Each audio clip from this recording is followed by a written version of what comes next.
பத்மபூஷன் விருது அஜித் பெற்றிருக்கிறார், எப்படி பார்க்குறீங்கண்ணா? ஒரு சிறந்த நடிகருக்கு மத்திய அரசாங்கம் விருது வழங்கியிருப்பது நடிகர் அஜித்துக்கு மட்டுமல்ல, இன்னும் அவரோடு சேர்ந்து நம்ம தமிழ்நாட்டை சேர்ந்த 4 பேர்களுக்கு பத்ம விருது வழங்கப்பட்டிருக்கிறது. சப்பட்டை, நமது கிராம கலைகள், இதற்கெல்லாம் மத்திய அரசினுடைய விருது வழங்கியிருக்கிறது.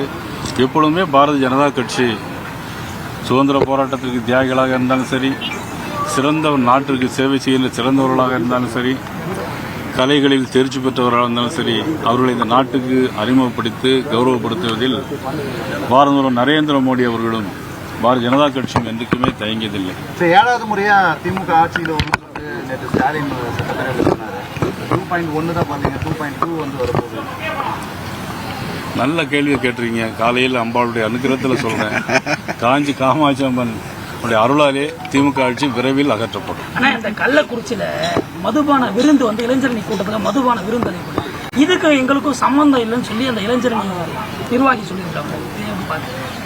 அதுதான் திராவிட மாடல் ஆட்சி. நாங்கள் தேர்தல் பணிகளை ஆரம்பித்து வெகு நாட்கள் ஆயிடுச்சுன்னு சொல்லிட்டு ஸ்டாலின் சொல்லியிருக்காரு. நீங்கள் பணிகளை ஆரம்பித்து எவ்வளோ நாள் ஆயிடுச்சு? தேர்தல் பணி 2026 இது தேர்தல் இன்னும் 1 வருஷம் இருக்கு. அவர் வேணா ஆரம்பிச்சிருக்கலாம். தேர்தல் வரும்போது தேர்தல் பணி ஆரம்பிக்கிறது, மக்கள் யார் வர வேண்டும் தீர்மானம் பண்ணுவது மக்கள் தான் தீர்மானிக்கணுமே தவிர, அவர்கள் தேர்தல் வேலையை ஆரம்பிச்சதுனால ஒன்றும் நடைமுறைக்கு ஒன்றும் வித்தியாசமாக இருக்க போறது இல்லை. தமிழக வெற்றி கழகத்தோட கூட்டணி வந்து பேச்சுவார்த்தை நடைபெறுது பாஜக கூட அப்படிங்கிற மாதிரி ஒரு அரசியல்